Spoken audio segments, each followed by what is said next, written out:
सियासत इस तरह रिश्वत को चंदा मान लेती है कि माँ जैसे बुरे बेटे को अच्छा मान लेती है। सबूतों और गवाहों पर अगर भारी पड़े पैसा, अदालत भी खुली आंखों को अंधा मान लेती है।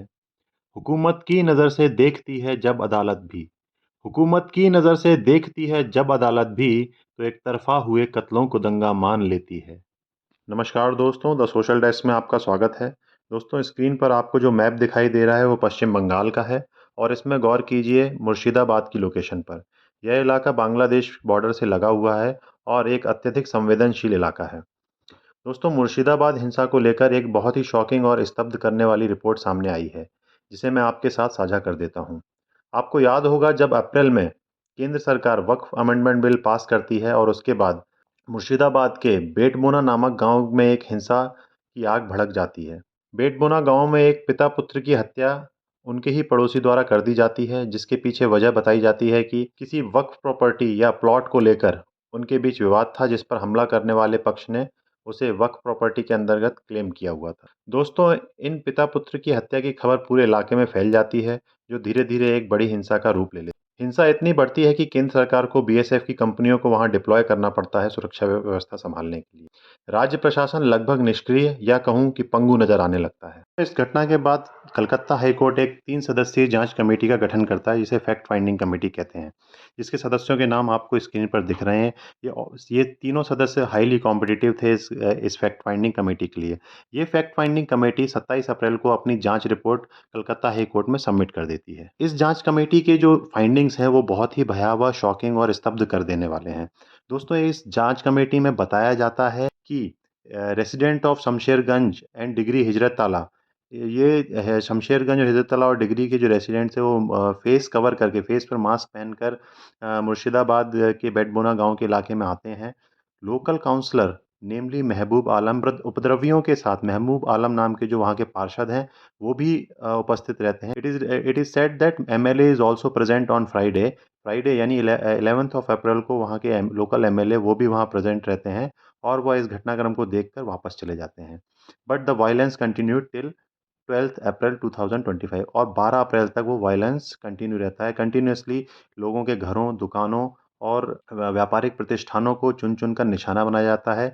एक व्यक्ति जिसका नाम अमीरुल इस्लाम है, वो वापस आता है, वो चेक करता है कि किन-किन घरों पर हमला नहीं हुआ है। तो वो वापस आकर हमलावरों को वापस लेकर आता है और जो घर बच गए थे उन पर भी हमला करता है और उनको भी आग के हवाले कर देता है, जैसा कि फैक्ट फाइंडिंग कमेटी में बताया गया। जांच कमेटी के जो मेंबर हैं वो बैटबोना और शमशेरगंज के इलाके का दौरा करते हैं, जहां पर 11 और 12 अप्रैल को वायलेंस हुआ था। The violence claimed 3 lives and hundreds were left homeless.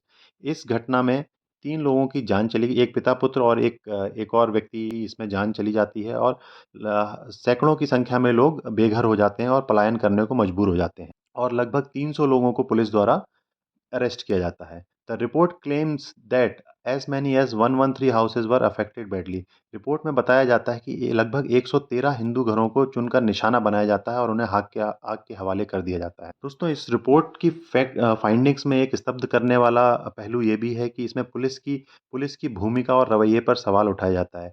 जब फैक्ट फाइंडिंग कमेटी के सदस्य बेटबोना गांव में ग्रामीणों से मुखातिब होते हैं, तब वो ग्रामीण द्वारा बताया जाता है कि पुलिस स्टेशन जो शमशेरगंज पुलिस स्टेशन वो लगभग 500 मीटर की दूरी पर ही है, परंतु लगातार संपर्क करने के बावजूद पुलिस के द्वारा कोई भी जवाब नहीं दिया जाता है और घटना को नियंत्रित करने के लिए कोई भी पुलिस बल वहाँ पर समय पर नहीं पहुँचता। इसके अलावा कुछ और फाइंडिंग्स हैं जो कि इस रिपोर्ट में बताई गई हैं, जैसे कि इस घटना के बाद जो रिलीफ मेजर थे ममता सरकार द्वारा, वो एडिक्वेट नहीं थे, वो पर्याप्त नहीं थे। रिहैबिलिटेशन सेंटर्स की संख्या पर्याप्त नहीं थी, लोगों के खाने-पीने की व्यवस्था पर्याप्त रूप से नहीं की गई थी एवं सैकड़ों सैकड़ों परिवारों को बेघर होकर पलायन करना पड़ा, जो कि दूसरे गाँवों में आश्रय लेने पर मजबूर हुए। इसके अलावा व्यापारिक प्रतिष्ठानों, एक मॉल जो था वहाँ की लगभग 18 दुकानों को लूट लिया गया और आग के हवाले कर दिया गया।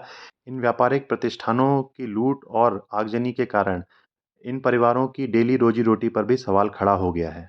आपको बता दूं कि इस मुर्शिदाबाद हिंसा के बाद 6 मई को ममता बनर्जी उस इलाके का दौरा करती हैं और वो अश्योर करती हैं कि विक्टिम्स की फैमिली को कंपनसेशन दिया जाएगा और इस घटना के पीछे जो भी लोग हैं उनको चिन्हित कर कड़ी सजा दी जाएगी।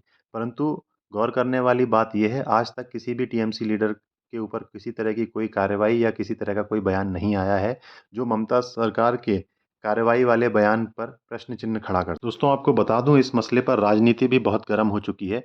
घटना की जांच रिपोर्ट आने के बाद बीजेपी ने तृणमूल कांग्रेस टीएमसी पर सीधा हमला बोला है। बीजेपी ने दावा किया है कि यह हिंसा सुनियोजित थी और इसमें खास तौर पर हिंदुओं को निशाना बनाया गया। बीजेपी के राज्यसभा सांसद सुधांशु त्रिवेदी ने इस मामले पर प्रेस कॉन्फ्रेंस करते हुए कहा कि इस हिंसा के पीछे टीएमसी के नेताओं का हाथ था। इस हिंसा के दौरान चुन-चुनकर हिंदुओं को निशाना बनाया गया।